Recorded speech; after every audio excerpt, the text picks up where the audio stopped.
Halo, siapa nih? Halo Zili. Sim. Halo? Aku dari Palembang nih, dari bandara. Di mana rumah abangmu tu? Oh iya. Macam betul tak betul aja lu Apa sih?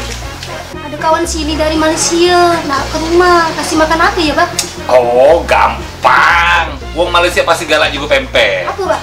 Beli deh pempek di Pondok Tince. Mantap di sana, ya? Wih Zili, Assalamualaikum. Apa ya? Bang, kenapa temen lu? Sil, aku wong Malaysia cak kuat kalau rahim. Mak kau cak kuat, ini kawan kau lo cak kuat.